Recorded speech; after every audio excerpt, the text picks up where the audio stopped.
네, 매주 월요일 아침 알아두면 피가 되고 뼈가 되고 돈이 되는 경제 뉴스 슬기로운 경제생활 시간입니다. 이인철 참 좋은 경제연구소장 나오셨습니다. 어서 오세요. 경제를 공부하시니까 돈의 흐름, 돈의 맥 이런 걸 잘 아시겠어요? 지금 어디가 딱 돈의 맥이 잡혀 있습니까? 그러니까 지금 돈의 흐름이라는 건 금리를 얘기하는 거예요. 금리는 낮은 곳에서 높은 네. 곳으로 흘려요. 그러면 전반적으로 보면 네. 지난 2년 동안은 굉장히 저금리였잖아요. 저금리라는 건 은행에서 대출을 받더라도 내가 투자를 부동산이든 주식을 투자를 한다 하면 더 높은 기대 수익률 때문에 그게 통했던 시기였다면 지금 기준금리가 미국은 5%가 넘어갔고 한국은 3%가 넘었어요. 그러면 그 동안 위험자산으로 투자했던 걸 지금은 다시 안전자산 쪽으로 조금 옮기는 그런 흐름에 있다. 대세적으로 전 세계적으로 보면 물론 이게 정답이 아닐 수는 있는데 사람들은 2년 전 저금리가 아직도 기억에 남아 있어요. 네. 그때 부동산이든 주식했던 분들 꽤 돈을 벌었기 때문에 아직도 그 이제 기억을 갖고서 금리가 높아졌음에도 불구하고 여전히 영끌하거나 비투하시는 분은 많다. 근데 저는 대중이 가는 곳에는 대중이 많이 쏠린다. 그러면 거기에는 분명히 꼭지다. 그래서 내가 그 굉장히 고점에 네. 이제 상투에 잡을 수가 있으니까 늘 돈의 흐름은 대중간에 역행했어요.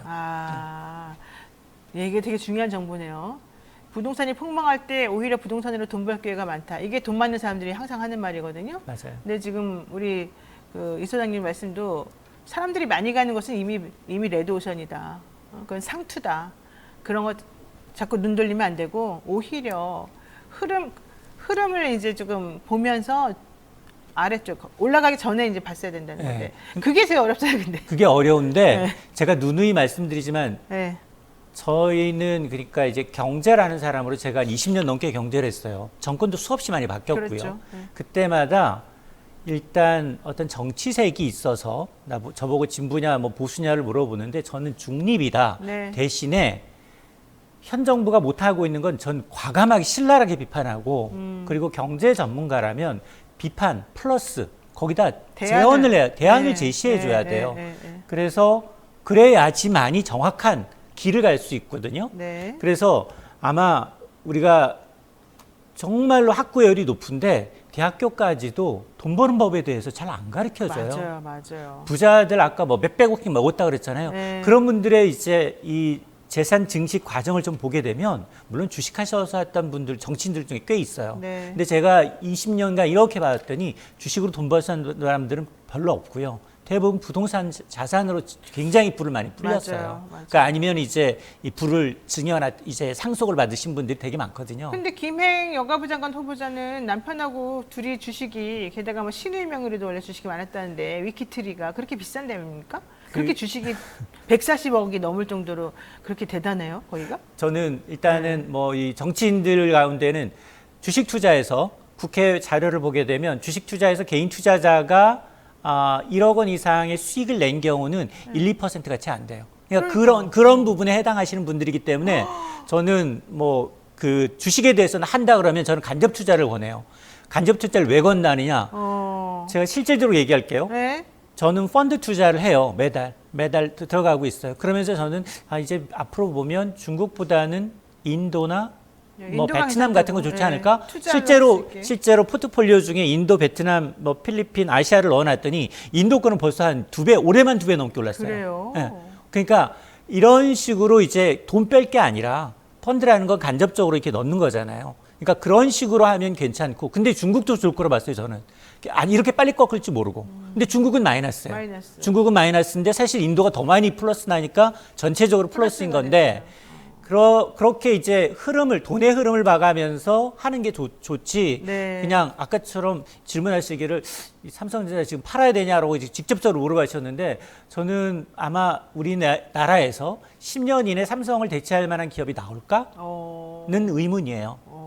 왜냐하면 다 생각할 수 있는 게 미래에 좋은 것들 당연히 뭐 전기차라든가 그다음 바이오라든가 전기전자, AI, 컴퓨터라든가 뭐 이렇게 굉장히 좋은 것들이 많지만 근데 그만한 반열에 올라가기 위해서는 백그라운드가 튼튼해야 되거든요. 그렇죠. 그래서 저는 초전지라든가 2차 전지라든가 지금 테마주 올랐다는 건 상당히 위험하다. 왜냐?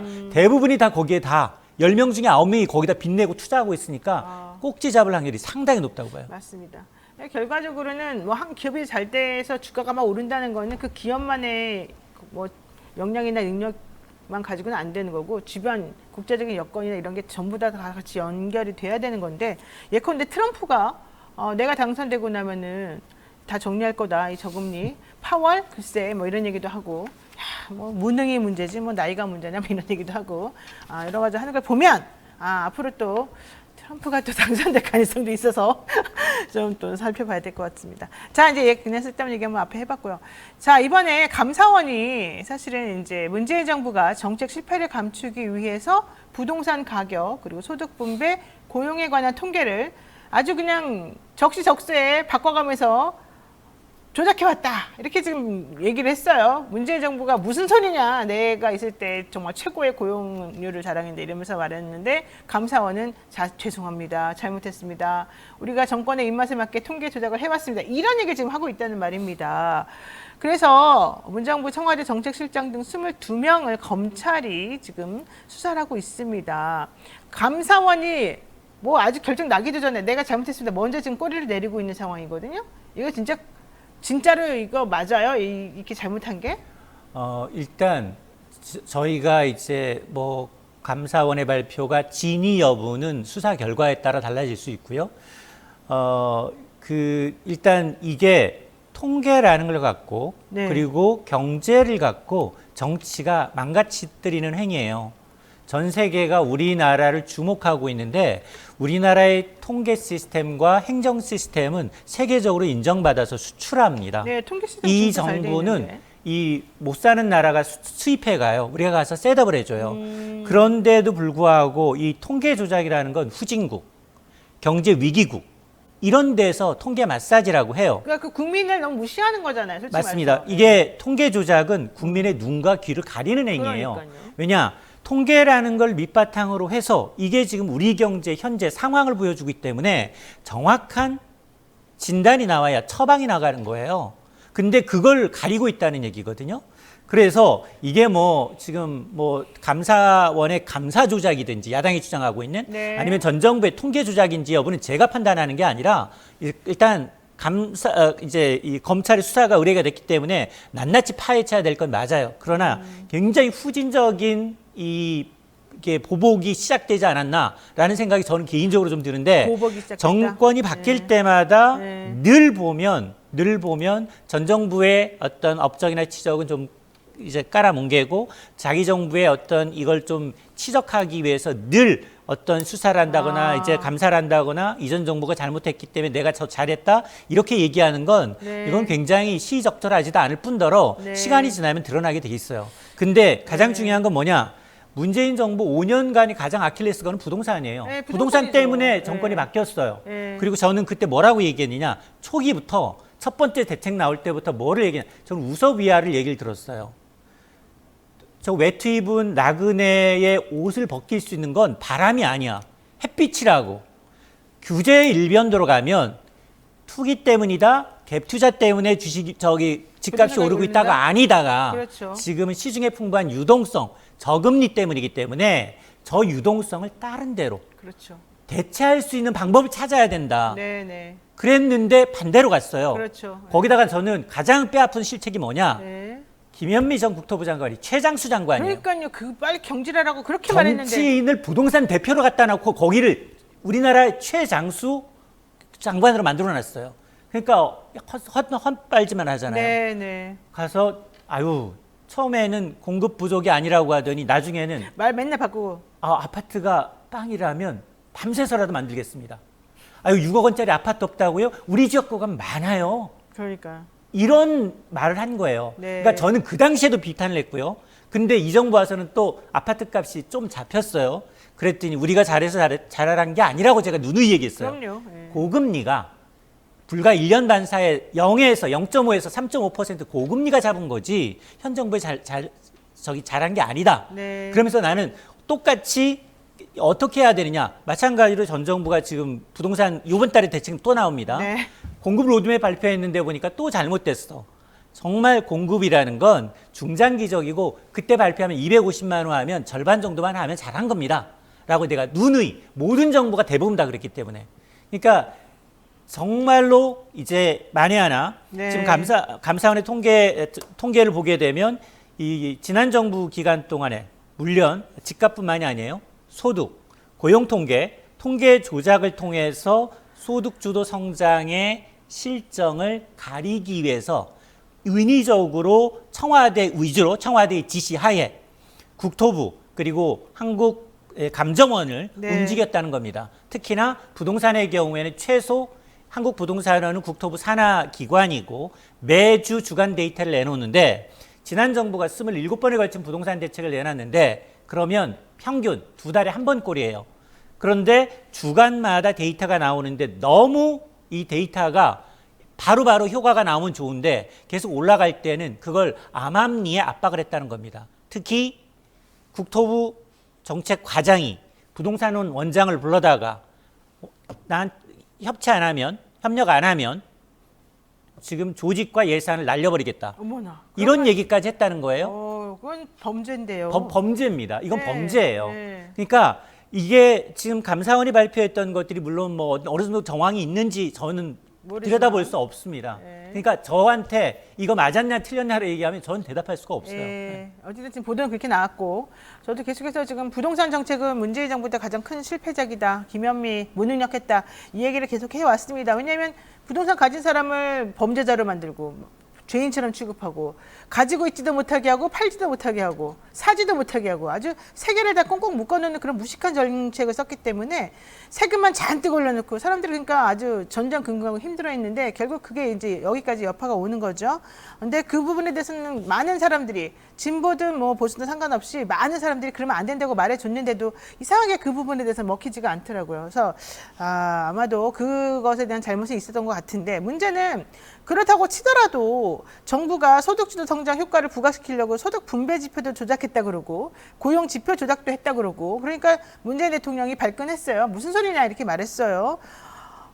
그런데 특히 문재인 정부 출신 관료들의 모임에서 말도 안 된다. 우리를 모욕하지 말아라. 이제 이게 사의제라고 하는 모임이군요. 맞습니다. 네, 이런 얘기를 하고 있습니다. 관이가 맞는 말인가요, 그러면? 이게 아마 문재인 대통령이 임기 말에 네. 손석희 전 앵커하고 단독 대담을 했어요. 단독 대담을 하면서 재임 기간 중에 가장 아픈 대목은 늘 마음에 쓰이는 것이 부동산이었다. 그렇죠. 그 얘기는 항상 본인이 반성처럼 했죠. 왜냐하면 이제 대통령과의 대화에서도 우리 정부는 부동산만큼은 자신 있다라고 네, 얘기를 했는데 맞아요. 이렇게 지금 눈을 가렸다는 거예요. 서울 아파트 가격 5년 동안 국토부 산하에 있는 부동산원은 19% 올랐다. 그리고 KB 국민은행 데이터는 60%가 넘게 3배 이상 올랐다라고 하니 그 차이를 모르니 당연히 거기에서는 이제 그런 얘기가 나올 수밖에 없는데 그러다 보니 지금 그러면 부동산 통계만 잘못됐나가 아니라 여기 감사원에서는 소득 통계, 소득하고 고용 지표는 이거는 부동산원이 하는 게 아니라 통계청이 하는 거예요. 그러니까 통계청장을 중간에 갈았다. 통계가 마음에 들지 않고 청와대의 이제 이 정책실장들이 원하는 방향으로 가지 않았기 때문에 네. 통계청장을 교체했고 여기에다가 고용 지표도 지금 비정규직 제로를 이제 전 정부의 어떤 그 경제 정책의 큰 줄기인데, 근데 오히려 이 최저임금 16% 2018년 올림으로 인해서 네. 오히려 이제 이 소득 분배 격차가 더 벌어지고 그리고 비정규직이 더 많았다라는 데이터가 나오니까 청와대가 발끈해서 이걸 또 압박을 했다는 거예요. 네. 그러면서 통계 방식이나 이런 가중치를 조작하면서 이 통계 이외에 이제 고용 지표하고 분배 지표까지 이제 했다라는 건데 이에 대해서 이제 사회제 입장은 뭐냐? 네. 이거는 감사원의 감사 조작이지. 전 정부의 통계 조작이 아니다라는 건데요. 네. 그러면서 이 사실은 집값 통계에 대해서는 KB국민은행과 그리고 부동산원의 표본 숫자와 이제 데이터의 이제 수집 방식이 다르다라는 겁니다. 이건 일정 부분 맞는 얘기예요. 네. 왜냐? KB국민은행은 민간 기업이기 때문에 많아요. 전국에 6만 2천여 가구를 상대로 해서 근데 6만 2천여 가구가 매주 주택 거래가 있는 건 아니야. 네, 그렇죠. 그러다 보니 여기는 호가 중심으로 지금 중개소에서 입력하게 돼 있어요. 그런데 지금 이 부동산원의 경우에는 3만 2천여 가구, 표본수가 네. 절반이에요. 그러다 보니 여기 실거래가 위주야. 그러니까 차이가 있을 수 있어요. 근데 문제는 뭐냐? 감사원이 지적하고 있는 건, 야, 주간 데이터 차이도 적어도 한 배 차이는 이해가 가는데 네. 38배 차이가 난다? 이건 통계 마사지가 아니냐라는 주장이고, 또 하나가 사회자가 또 얘기하는 거는 통계 조작할 이유도 없지만, 그리고 특히 이번 이제 감사원의 이 감사 과정에서 강압적인 조사와 그리고 인권 침해가 있었다라는 겁니다. 네. 감사원이 당시 의도했던 대로 아예 KB국민은행 통계가 맞고, 그리고 이 부동산의 통계는 잘못됐다라는 걸 선입견을 갖고 시작을 했고, 특히나 그게 이 결론이 나오지 않으니까 조사 기간 연장하고 관련 공무원을 강압적으로 조사했다.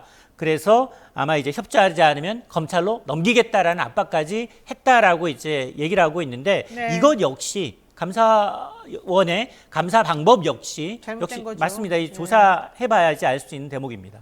감사원은 어쨌든 통계 조작이 주로 청와대 고위 공직자들, 고위 관료들의 주도에 의해서 이루어졌다라고 얘기를 하면서 총 22명을 검찰에 수사 의뢰했습니다. 아, 이거 옳지 않습니다. 실질적으로 그런지 안 그런지 뭐 제가 정확히는 알 수 없겠습니다만은, 그럼 아예 그냥 문재인 대통령을 향해서 사실은 칼끝을 겨누는 것밖에 안 되는 건데, 이제 전면전 펼치자라고 하는 건지 정확히는 모르겠습니다. 자, 문재인 전 대통령 SNS 통해서 입장도 표명했고 매우 분노했다 이런 얘기도 나오는데, 해외에서도 이렇게 통계 조작하는 그런 경우가 있나요? 일단 지난달 이제 중국이 청년 실업률이 엄청 심각하거든요. 네, 매우 심각하다네요. 갑자기 통계를 발표하지 않겠다. 아, 처음이에요. 그러니까 아. 공산주의에서 가능합니다. 경제 위기 국가에서 통계 마사지라고 해요. 그런데 분명 들통이 나요. 왜냐? 그렇죠. 이 통계는 자기 나라만 갖고 있는 게 아니야. 유엔에 보고하고 OECD, IMF에 보고해요. 그래서 매 분기마다 수정된 경제 전망치를 내놓거든요. 근데 이런 것들이 정치적인 목적으로 이제 이용이 됐다라고 하면 후진국 취급을 받아요. 통계에 대한 신뢰성이 없기 때문에 그렇죠. 외국인들이 여기 투자를 하려고 하잖아요. 그렇죠. 지난달 청년 실업률 발표를 공개하지 않으니까 외국인 투자자금이 확 빠졌어요. 왜냐면 지표를 객관적으로 믿을 수 있는 믿을 수 있는 데이터가 없어요. 그림자 금융이 얼마인지조차 가늠조차 안 되는데, 부동산 뭐 몇 천만 채가 지금 이제 지금 입주하지 않은 불 꺼진 아파트 있는지 잘 몰라요. 네. 그런 게 이제 그런 걸 가리다 보니까 오히려 대외 신인도가 떨어집니다. 그래서 우리 이번 사건으로 인해서 한국 통계가 그동안은 굉장히 선진 통계다. 왜냐? 굉장히 민감한 통계의 경우는 3단계로 발표가 돼요. 잠정치, 수정치, 확정치. 그런데 이러면서 통계에는 굉장히 미미하게 굉장히 조율하는 부분이 있긴 있지만, 그럼에도 불구하고 정치적 이익을 위해서 통계 자료 전체를 훼손했다면, 이거는 그 해가 다 틀려버리면 그 다음에도 틀려요. 그렇죠. 기저가 틀리니까. 그렇죠. 그랬으니까 굉장히 큰 사안이고요. 쉽게 제가 늘 얘기하는 게, 정말로 잘못된 정치가 국가 경제를 망치는 망친다. 대표적인 케이스입니다. 네, 자, 이 얘기도 한번 해보겠습니다. 가계부채가 정말 사상 최대라고 하는데, 아, 저는 진짜 이번 정부 경제 정책이 뭔지를 정확히 모르겠지만 너무 불안하고 좀 무섭습니다. 이게 사실은 코로나 끝나고 뭔가 좀 희망을 초창기에 좀 가졌었는데, 오히려 점점 더 나락으로 지금 떨어지는 느낌이 지금 든단 말이에요. 근데 어쨌든 정부에서는 가계부채 급증의 원인으로 50년 만기 주택담보대출 특례보금자리론에 대한 규제를 강화하면 해결될 것이다, 뭐 이런 얘기를 좀 했다는 건데, 이거는 완전히 헛다리 짚은 거 아니에요? 맞습니다. 정말 헛다리. 왜 이렇게 된 겁니까, 일단? 일단 지난달 8월에 가계대출도 은행권만이에요.